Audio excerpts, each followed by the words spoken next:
חבר'ה, כל הצוותים המטפלים, חלק כנראה בדיוק שירותים, ולכולם פשוט הנפגעים, ומה שפועלים.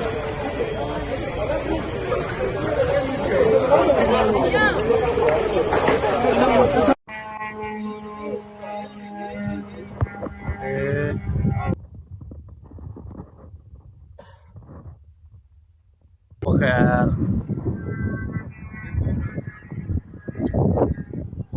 La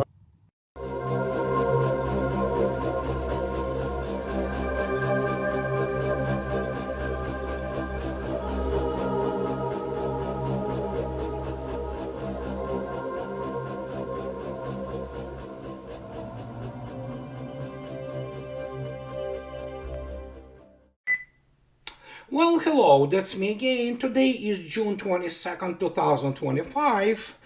It is Sunday, and boy, where do I start? Originally, I wanted to start with, obviously, Day of Remembrance and Sorrow in Russia, because it is the 84th anniversary of the combined West, headed by Germany, Nazi Germany, and a bunch of its allies, of the invasion of the Soviet Union, which resulted in the cataclysm unheard of ever since, and the largest war in the history of the humanity. And of course, Soviet Union paid a dear price, primarily by the civilians who have been basically annihilated by the Nazi regimes across Europe. And but we all know what is this all about. But the reason why I have this thing about Taras Bulba issue, well, let me remind you something. Taras Bulba is one of those classic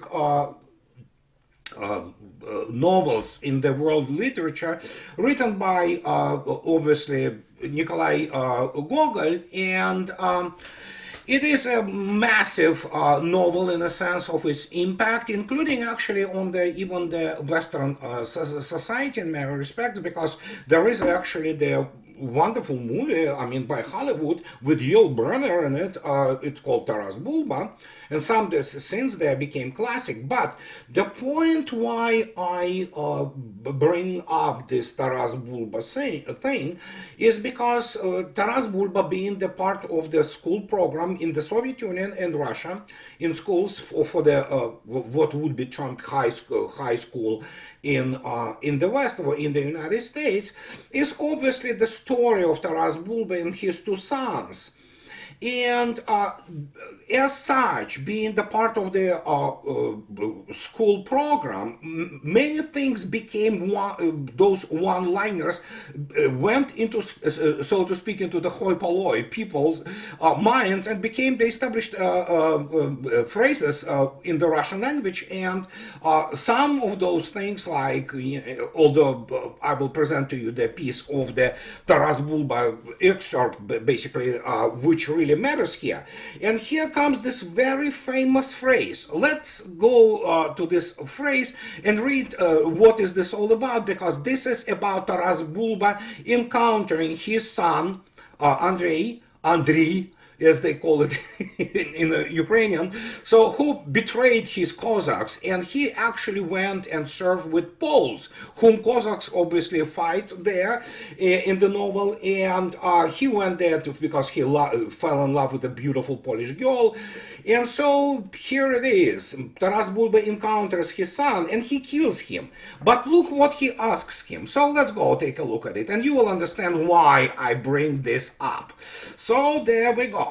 And as it's machine translation, but it's actually pretty decent, I have to admit. So, and he talks about, does a schoolboy, having carelessly wound up his comrade and received a blow from him on the forehead with a ruler, flares up like fire, jumps madly out of the shop and chases after his frightened comrade, ready to tear him to pieces, and suddenly he bumps into the teacher entering the classroom. In an instant, the frenzied impulse subsides and impotent rage falls. Like him, in an instant, Andrei anger disappeared, as if it had not happened at all, and he saw before him only one terrible father, Taras Bulba. Well, what are we going to do now? Taras said, looking straight into his eyes. But Andrei did not know anything to say and stood with the eyes fixed on the ground. And here comes this one famous one-liner. What, son, did your Lachs is Poles, help you?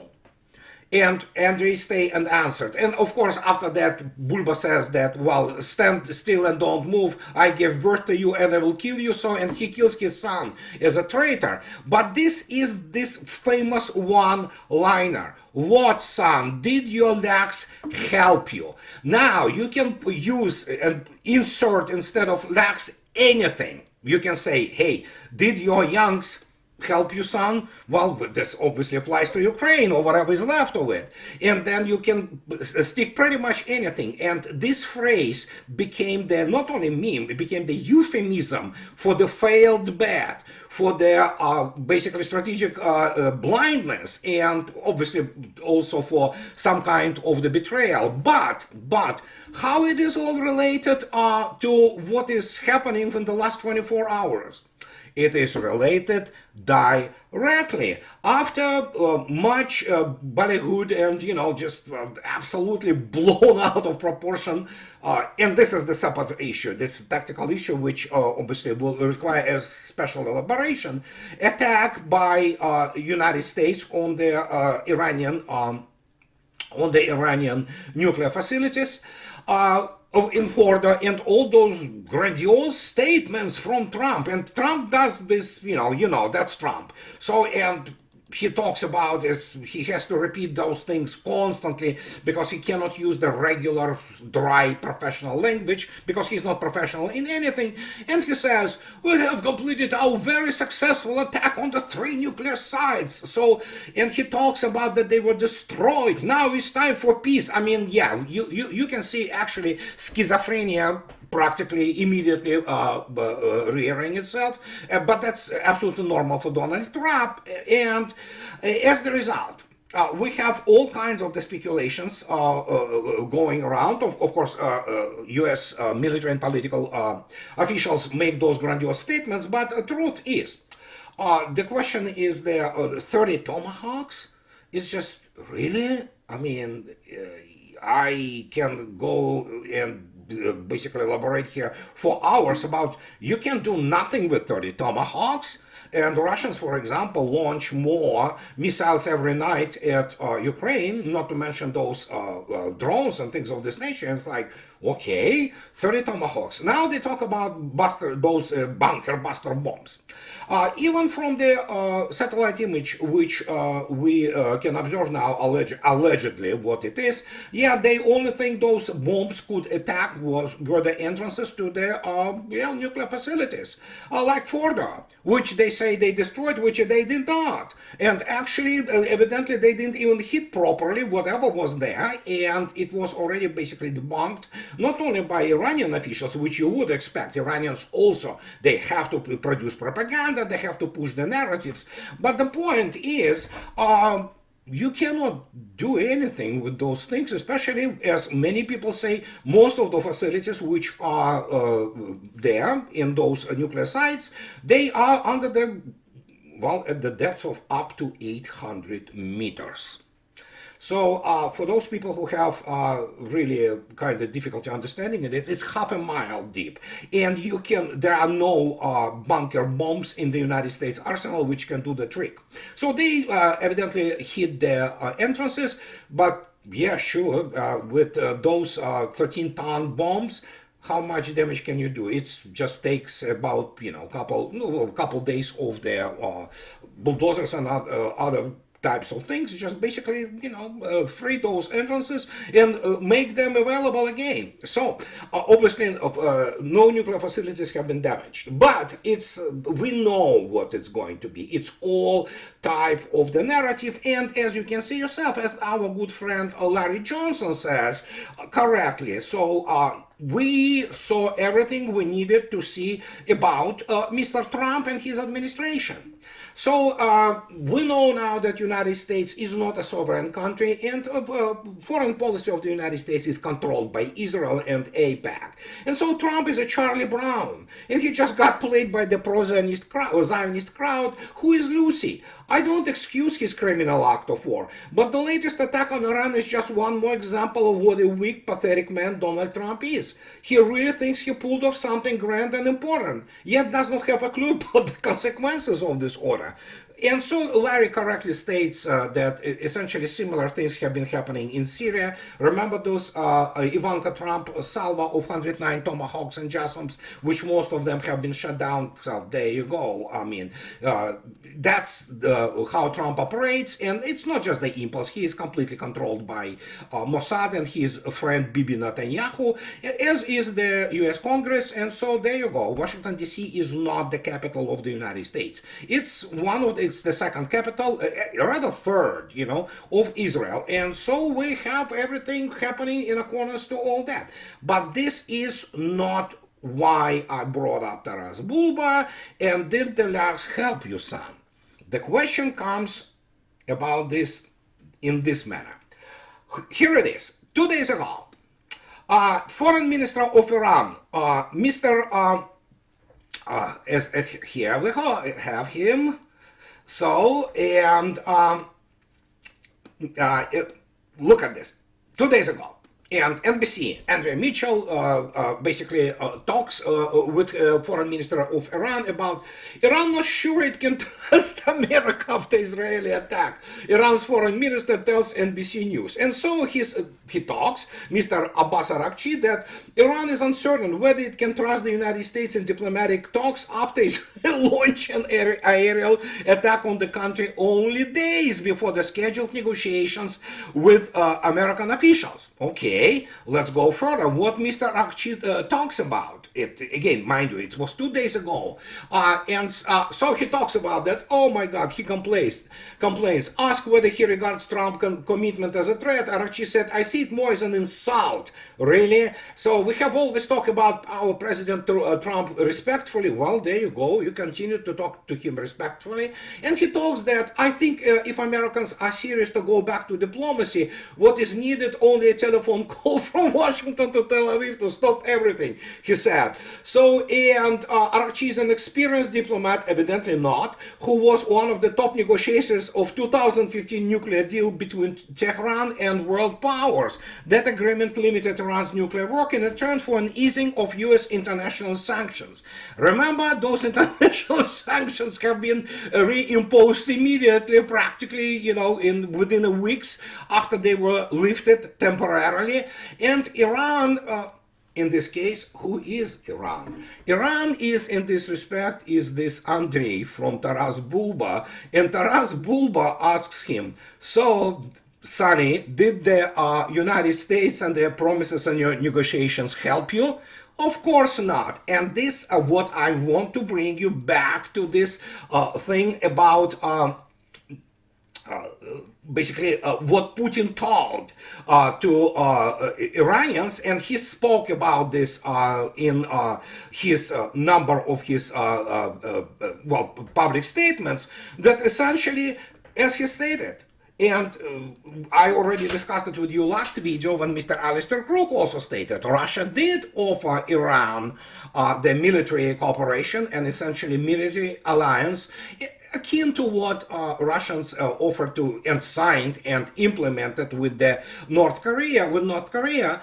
But Iran obviously believed that they can negotiate and do it alone, and these people, including this Mr. Araghchi, they declined their help on the air defense. Again, for those who do not understand, the only Russian-made air defense complexes are one S-300, one S-400 at the Bushehr nuclear power station. But before that, actually before the strikes started on Iran by Israel and United States assured Russia that there will be no attempts on the Bushehr nuclear power station, especially because not only it is defended, but there are many Russian specialists working there. The rest of it, as you can see yourself, all those negotiations, these guys from Iran, including their president, they have been cheated, they have been taken for a ride like kindergarten kids, and there you go. Am I having the moment of Schadenfreude? Yes, I do. The reason I'm having it, apart from the criminal act from the United States and the fact that United States has no sovereignty whatsoever, and it is, I don't even know if it is a country anymore, it's some kind of the collection indeed of the states. No, I'm talking about the fact that did Youngs and those negotiations help you, Sonny? As Taras Bulba would ask Mr. Arakchi. And Mr. Arakchi suddenly just changes, I mean, on the whim, on the spot. I mean, does Annalena Baerbock 360 or 180 among normal people? And he talks about suddenly that,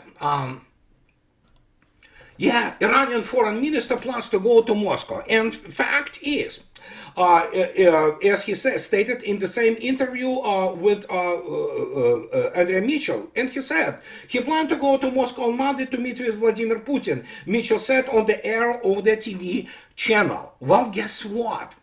Think about with what kind of face Mr. Arakchi will be now meeting Mr. Vladimir Putin after Vladimir Putin again stated on the recently that yeah, we offered military alliance, we offered the air defense, and Iran declined. So Vladimir Putin will be asking the Taras Bulba question: did those negotiations help you, Sonny? And now we have this.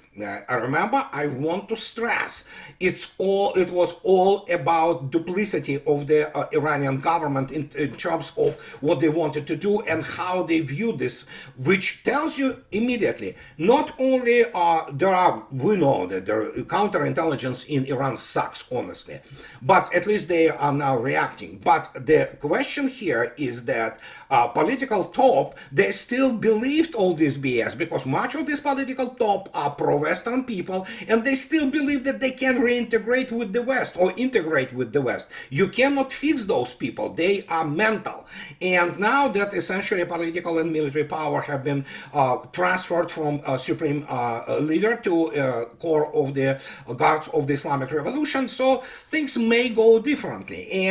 But the question now, actually, obviously, we know that United States long ago has become a rogue state, and it's just at the service of the terrorist entity called Israel. So, but didn't they know in Iran all this? Didn't the Russians warn them about this? They did. That they didn't want to listen. They didn't want to hear anything on this issue. Now, after Mr. Arakchi goes to Moscow and will be talking to Vladimir Putin, we also have to remember, I want to actually bring you back again to the 16th of June. 16th of June, it's 6 days ago. Let me remind you again, it is 6 days ago. The Iranian parliament ratified this treaty, which is primarily economic treaty, already in May, middle May. So it was more than 1 month it was laying in the Iranian parliament. And here we have Iranian parliament speaker Mohammad Bagher Ghalibaf and President Masoud Pezeshkian and approved the agreement on the comprehensive strategic partnership with Russia. This was reported by TASS, and so they waited for a month. They waited for some kind of resolution in the so-called diplomacy, understanding that they're talking to the irresponsible entities, which is of course Israel and United States. They believed that they can negotiate and settle something, not understanding that Russia was offering military alliance and air defense systems and other weapons for a reason. Well, guess what? Did those negotiations help you, Sonny? No. So they learned the hard way, and now suddenly Mr. Arakchi says there will be no diplomacy with the United States. Of course there will not be diplomacy. Now we have the parliament actually recommending to close off the Strait of Hormuz, and it all depends now on the National Security Council of Iran if they will do it. But yeah, they continue to pummel Israel, and we'll have to wait and see what the response will be. Granted, we already know that the damage was minimal, and it was the PR action on part of Trump to pacify his Well, his neocon friends. I don't think Mr. Trump has any friends who are not neocons. He is the guy who himself is neocon, American exceptionalist, and many people say that, as we already stated, he is pathetic man, man-child with God complex, and even his verbiage and or vernacular, if you wish, you understand that he is so unsure of himself that he has to reinforce his narcissism constantly, including those. He learned a new adjective. You know, it used to be wonderful, beautiful, and good. Now it is spectacular, and he has to repeat all those things, not understanding. He parades himself around the world as a clown. Russians are openly mocking him. But it is what it is. What can I say? And the thing which tells you everything you need to know about how it was done, they dropped it accidentally. 37 hours those B-2s were flying with the refueling to hit those sites. Okay, 37 hours. For those who do not know what B2 is, I will tell you it is a high subsonic speed. Of course, they can obviously slow down the speed of ranging from Mach 0.8 to Mach 0.7, some like, you know, the 500 miles per hour or something like that. But 37 hours, something tells me that they didn't fly directly as they want to present from the sectors where the Iranians control the airspace. They have the means to see it. Most likely it was the flight either through Kazakhstan or some kind of Caspian Sea approach, to approach it from the northern part of Mazandaran, let's say, province of Mazandaran, or even through Azerbaijan. So it was done to actually approach from the north, where there is a very little of the air defense capabilities of Iran. Plus, of course, they know, United States knows electromagnetic picture of the, let's say, Iran or even Russia 24/7 in real times. Nobody argues with the fact that United States has a best ISR, especially satellite constellation in the world. So but 37 hours, my gosh. Even if you go 37 hours, 37 hours with even 500 miles per hour speed non-stop, you can do it, you know, around the world essentially, you know, in 37 hours. But no, for some reason it took that long. And of course the pathetic 30 Tomahawks, you can do nothing with this, really.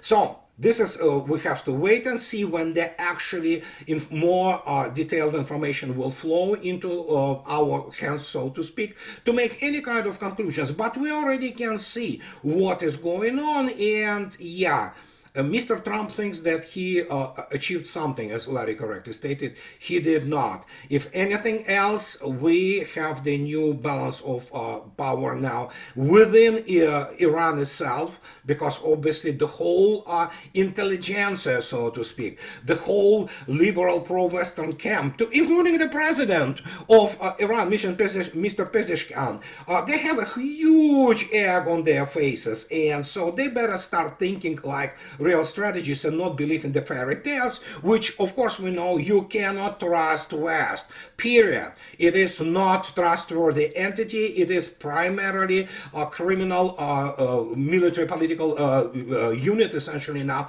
trying to grasp to the last straws of its power, and they will do stupid things like that. Why didn't Trump go in the big time? Well, because he knows what will follow, and even at that time. So he thought that it was a pinprick he can get away with. And fact is, CBS reports United States did contact that political top of Iran prior to strikes and told them that it will be one-off, it will be sort of like, you know what, the deal. Yeah, good luck with that. So it's pathetic, really. So now we have to get a little bit further with our situation, and Iran already obviously published, one of the Iranian media They already published the United States bases, which are totally within range of Iranian missiles. And who knows, we'll have to wait and see how Iran will respond. But as you can see yourself, for example, in Qatar, the United States basically, depopulated its base, Aludate there. So because they know the thing may fly there. And the last thing Mr. Trump, already humiliated as he is, needs is to obviously having their body bags starting to flow to U.S. shores. And but again, we have to wait and see. I preached it non-stop. I always say, first, before you jump to any conclusions and start speaking on the matter, considering that we operate in the OSINT, open source intelligence, take a breath, count to 100, or better yet, count 24 hours before you can make any type of the conclusions in the positions which we all are in, which is, of course, nowhere near the levels of power and nowhere near, obviously, having any kind of clearance and thinking that, oh yeah, I have the inside information. Nobody has. Primarily what United States, Washington primarily does is the PR leaks, the some anonymous source. The same goes for Israel, but Iran evidently continued to pummel in Israel today. And what can I say? I mean, what did you expect, essentially? So meanwhile, we should not forget why the people who very many people who want to go out there and comment on the military issues, they are not military specialists. None of the journalists are military specialists. In fact, is after what we saw, the performance of the those people who still believe that, oh yeah, United States can invade Iran. No, it can't. United States has no resources whatsoever to invade Iran, even given, let's say, this the most outstanding, most softest of the conditions, allowing them to somehow to accumulate force, which will be required to even fight in Iran. I would say at least 1.5 million of the active combat personnel. So, yeah, good luck trying to find those things. Not to mention, of course, that United States simply has no air defense and has no enough material to do it. The only thing they can do is to bomb, and even that is kind of questionable thing. And we'll see with we'll see what Mr. Arakchi, what kind of the talk he will have with Mr. Putin. But I want to stress again why those people are morons in those journals, especially Western journals. They're cretins, basically. And those anonymous sources, mostly in the United States, let alone in Britain, they are also cretins. So here it is. And I understand, make no mistake, it is Daily Mail. Okay, so yeah, it is Daily Mail. So you have the guys from Daily Mail 2 days ago. They are already preparing. British love to flaunt their misery and being paupers, but just hiding behind the United States. So and they say Pentagon insider reveals why Trump's best option is to use a tactical nuclear weapon to obliterate Iran's deadly labs. Okay, as you understand that the source in Pentagon, I don't think there are any competent people on the top in Pentagon left. They are not real serious military. They are primarily guys who know how to bomb innocent people. But here it is. And that's why I highlighted tactical nuclear weapon in yellow and say only tactical nuclear warhead could be certain to destroy Iran's key uranium enrichment base hidden inside the mountain, a military official has told the Daily Mail. It comes amid doubts that the 30,000-pound bunker buster bombs would be enough to destroy the security facility at Fordo, 60 miles south of Tehran. Well, it's not enough. Tactical nukes are meant for battlefield use and do not carry the same devastating payload as strategic nukes, which are used to topple cities. First, in this single phrase alone, you can see yourself why those people are morons and don't know a first thing about tactical nukes. Let me explain. Tactical nuke actually has very little to do, it could be used for the battlefield, but basically the reason it is called tactical is for the achievement of the tactical goals. Tactical goals are, how to say it, let's say the level of the brigade or even the battalion in the attack or what have you. But who said that it's slow yield? It has nothing to do with it. It could be, for all intents and purposes, it could range merely from the nuclear type shell, which can probably hit, with the 5 to 10 kilotons, depending on the type of nukes. We, of course, will not know all of their data, what they are. But who told you that you cannot drop 100 kiloton nuke, which essentially will be, well, it's one of the nerves on the use, which is used on the Trident 2D5. They range between 100 and 150 kilotons. Is it tactical? If it solves the tactical task, for example, obliteration of the brigade deep command bunker and those strong points, then yeah, you can use 100 kilotons. So who said that you cannot use it? So, and guess what? It will be tactical nuke, because it will be solving tactical tasks, tactical level tasks, obliteration of the brigade command post and command and control infrastructure. So, and if it is indeed deep somewhere in the bunker, there you go. Of course, Russians, for example, don't need to use that. They have Kinzhals and Oreshniks without even any kind of the nuclear warhead. Those will do the job, and they did already. But yeah, this is what it is. That's what tactical nuke is. So I'm not saying that you have to use the megaton type. That's completely different game. But 100 kilotons, easy, so I don't know.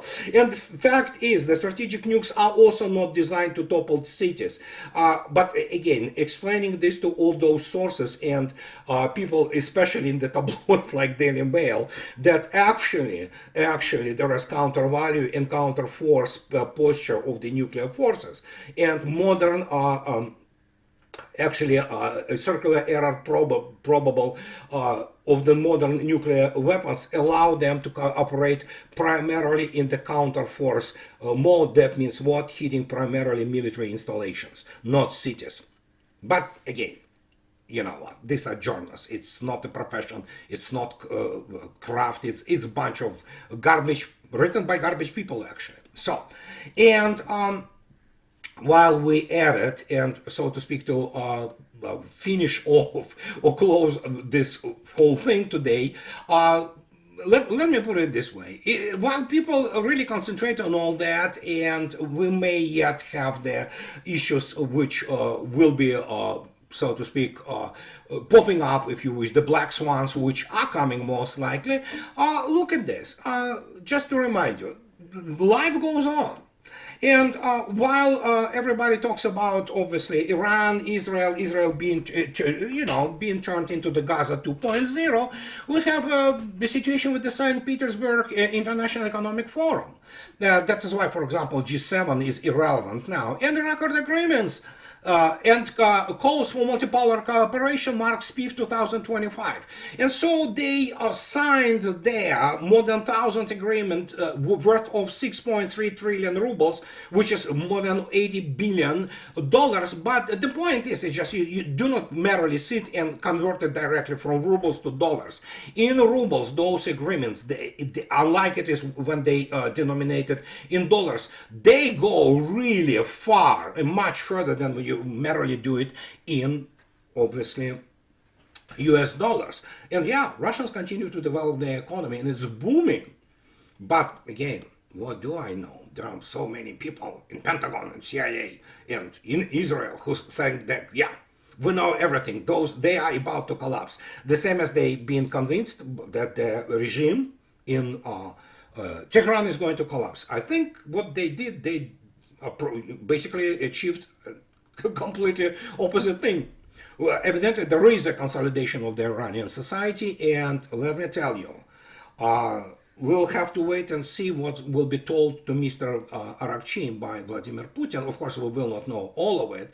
But yeah, Russia, China and Pakistan already condemned, on the level of the Security Council in the United Nations, all this whole thing. But of course, Security Council delayed it again to vote on this resolution. And what did you expect?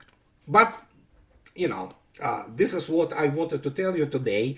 It's all preliminary and explain to you why Taras Bulba applies here. And this phrase has to be used, well, in Russia, it's used constantly. So Did they help the Sonny, those youngs? Well, you know the answer. So anyhow, this is what I wanted to tell you, and as always, those who like what I do, please subscribe to my channel, and those who can afford, please support me on Patreon or buy me a coffee too. That will allow me to stay in this business. So have a nice rest of the weekend, and I'll talk to you later, guys. Bye bye.